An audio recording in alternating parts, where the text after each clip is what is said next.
Market లో invest చేసి మీ డబ్బులు డబుల్ చేసుకోవాలనుకుంటున్నారా? సుందరరామిరెడ్డి గారి లైవ్ సెమినార్ కి అటెండ్ అవ్వండి.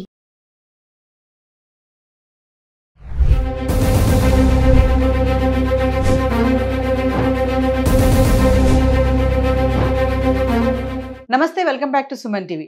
పహల్గామ్ ఉగ్రదాడి తర్వాత దేశంలో మరిన్ని దాడులు జరిగే అవకాశం ఉందని నిఘా వర్గాలు ఇప్పటికే హెచ్చరికలు జారీ చేశాయి. ఎక్కడికక్కడ స్లీపర్ సెల్స్ దొరకడంతో భద్రతా బలగాలు మరింత అప్రమత్తమవుతున్నాయి. మరి స్లీపర్ సెల్స్ అంటే ఏంటి, వీళ్ళు ఎక్కడి నుంచి వస్తారు, దీనిపైన మరింత సమాచారం అందించడానికి అందుబాటులో ఉన్నారు సీనియర్ పోలీస్ ఆఫీసర్ రెడ్డన్న గారు. ఓవర్ టు రెడ్డన్న గారు.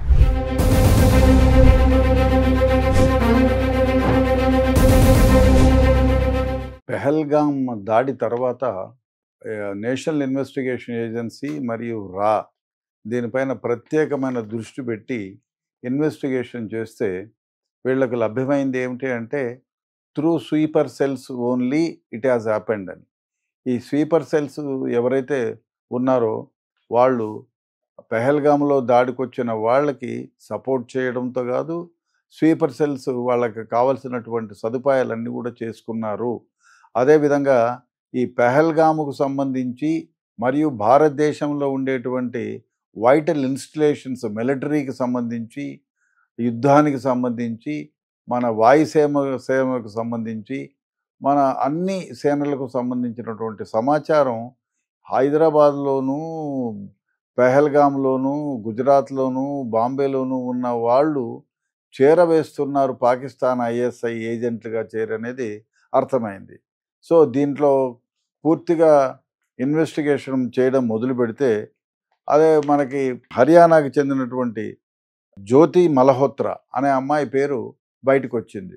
తర్వాత నెమ్మదిగా ఆమెను గురించి ఎంక్వైరీ చేస్తే ఆ పాకిస్తాన్ అంబెసీలో పనిచేసే డానిష్ అనే అతనితో శారీరక సంబంధం పెట్టుకోవడమే కాకుండా అతని ద్వారా డబ్బులు వసూలు చేయటం, అదేవిధంగా అతని ద్వారానే పాకిస్తాన్కి వెళ్ళడం, ఈమె యూట్యూబులు చేయటం, ఆ యూట్యూబుల్లో ఒక కోడ్ భాషలో ఉండేటట్లు మన మిలిటరీ ఆర్గనైజేషను, మన దేశంలో సంబంధించినటువంటి చాలా కీలకమైన సమాచారాన్ని అంతా కూడా ఈ జ్యోతి మల్హోత్రా పాకిస్తాన్కి చేరవేసింది.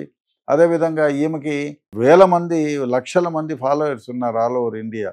సో అందంగా ఉంటుంది, నవ్వుతూ పలకరిస్తుంది, అంటే ప్రతి ఒక్కళ్ళు ఫిదా అయిపోయి ఆమె ఇచ్చిన కంటెంట్ను చూస్తున్నారు.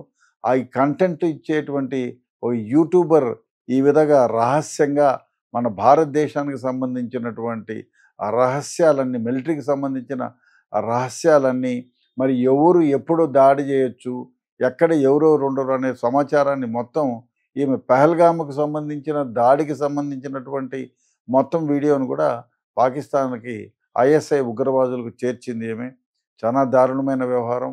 ఇంకోటి ఏమంటే ఈ పహల్గామ్ దాడికి ముందు ఈమె పహల్గామ్లో వీడియో చేసి పాకిస్తాన్కి పంపించింది. సో ఆ విధంగా పాకిస్తాన్ ఉగ్రవాదులతో చేతులు కలిపి విలాసవంతమైన మిడిల్ క్లాస్ ఫ్యామిలీకి సంబంధించింది. ఎప్పుడు ఫ్లైట్లో పోయినా కూడా ఆమె ఫస్ట్ క్లాస్లో పోతుంది, ట్రైన్లో పోయినా ఫస్ట్ క్లాస్లో పోతుంది. ఈ విధంగా హోటల్స్ కూడా 5 స్టార్ హోటల్స్లో దిగుతుంది. ఈ విధంగా అంటే ఇట్లా ఇల్లీగల్గా భారతదేశానికి సంబంధించినటువంటి వైటల్ ఇన్ఫర్మేషన్ను పాకిస్తాన్ దేశానికి అమ్మి, ఐఎస్ఐ ఏజెంట్లకు అమ్మి, తద్వారా వచ్చిన డబ్బుతో ఈమె సుఖాలు అనుభవిస్తుంది. ఈమెతో పాటు ఈమె శిష్యులు, ఈమెకు సంబంధించిన ఏజెంట్లను 6 మందిని భారతదేశం వాళ్ళు అరెస్ట్ చేశారు. అరెస్ట్ చేసి ఈమెని జైల్లో పెట్టారు. ఈమెని ఎంక్వైరీ చేస్తున్నారు. అదేవిధంగా భారతదేశం మొత్తం మీద ఈ 3 రోజుల్లో దగ్గరగా 11 మంది ఏజెంట్లు, స్వీపర్ సెల్స్, ఈ ఎవరైతే భారతదేశానికి సంబంధించినటువంటి కీలక సమాచారాన్ని పాకిస్తాన్ ఏజెంట్లకు ఇచ్చినటువంటి వాళ్ళని అరెస్ట్ చేశారు. ఈ విధంగా గజాలాని పంజాబు, ఈమె ఒక విడోయరు. ఈమె కూడా ఈ పాకిస్తాన్ దినేష్ అంటే పాకిస్తాన్ అంబెసీలో భారతదేశంలో పనిచేసి ఈ డానిష్ అనే అతనితో ఈమె కూడా శారీరక సంబంధం పెట్టుకొని డబ్బులు వసూలు చేసుకొని, ఆ అమ్మాయి కూడా మన దేశానికి సంబంధించినటువంటి కీలకమైన సమాచారం, మిలిటరీ ఆర్గనైజేషన్ గురించి కీలకమైన సమాచారాన్ని ఐఎస్ఐ ఏజెంట్లకు ఇచ్చింది. అదేవిధంగా ఈ డానిష్తో కలిపి ఫోటోలు ఉన్నాయి, ఈ అమ్మాయికి ఉన్నాయి, జ్యోతి మల్హోత్రకు కూడా ఉన్నాయి.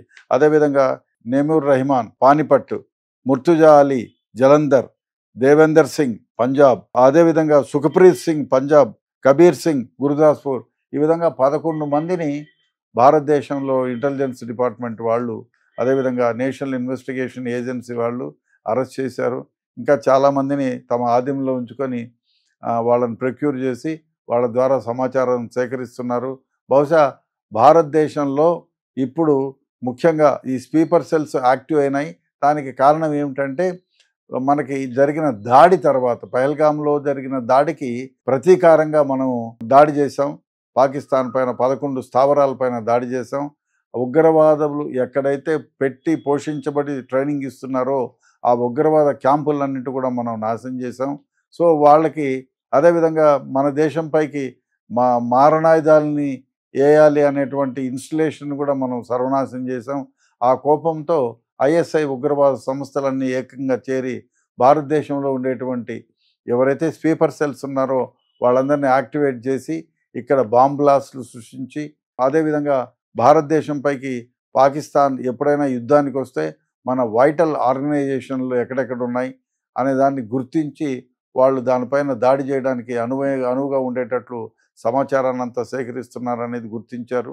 అదేవిధంగా ఇప్పటికే ఈ 3 రోజులను 11 మందిని గుర్తించి అరెస్ట్ చేశారు. బహుశా ఇంకా కొన్ని వందల మందిని భారతదేశంలో ఉండేటువంటి అనేక సంస్థలు, రీసెర్చ్ అనాలిసిస్ వింగ్ కానివ్వండి, నేషనల్ ఇన్వెస్టిగేషన్ ఏజెన్సీ కానివ్వండి, state government and central government intelligence డిపార్ట్మెంట్లు కానివ్వండి, కౌంటర్ ఇంటెలిజెన్స్లు కానివ్వండి, అదేవిధంగా ఆర్మీ ఇంటెలిజెన్స్లు కానివ్వండి ఎంక్వైరీలు చేస్తున్నారు. బహుశా కొద్ది రోజుల్లోనే మొత్తం ఈ నెట్వర్క్ ఎవరైతే ఉన్నారో వాళ్ళందరినీ వెలికి తీసి వాళ్ళపైన కఠిన చర్యలు తీసుకునేదానికి అన్ని విధాల చర్యలు తీసుకుంటున్నారు. బహుశా అదే కాకుండా ఇటువంటి వాళ్ళ గురించి ఏ సమాచారం ఏ పౌరుల దగ్గర ఉన్నా డెఫినెట్గా అది పోలీస్ యంత్రాంగానికో ఇంటెలిజెన్స్ డిపార్ట్మెంట్కో చేరవేయాల్సిన అవసరం ఎంతైనా ఉంది. మరీ దారుణమైన వ్యవహారం ఏమంటే మన దేశంలో ఉండి మన దేశం గురించి మన దేశంలో సంపాదించుకొని ఉంటూ వాళ్ళు మన దేశం యొక్క మొత్తం సమాచారాన్ని పాకిస్తాన్కి చేరవేస్తున్నారంటే నిజంగా వీళ్ళని నిలబెట్టి ఏం చేయాలనే ఆలోచన కాకుండా ఉంది.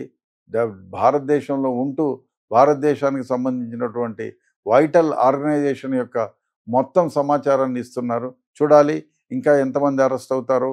వీళ్ళందరూ ఇన్వెస్టిగేషన్ చేసిన తర్వాత ఇంకా కూడా సెంట్రల్ ఇంటెలిజెన్స్ తర్వాత రావాళ్ళు కొందరిని విచారిస్తున్నారు. బహుశా ఇంకా రాబోయే రోజుల్లో సమాచారం అంటే కీలకమైన సమాచారాలను మనకు తెలియపరుస్తారు. అదేవిధంగా ఎవరైతే దీంట్లో యాక్టివ్గా పార్టిసిపేట్ చేస్తున్నారో వాళ్ళందరినీ అరెస్ట్ చేసి ఈ మొత్తం గ్యాంగ్ని అనర్త్ చేస్తారనేటువంటిది నా భావన.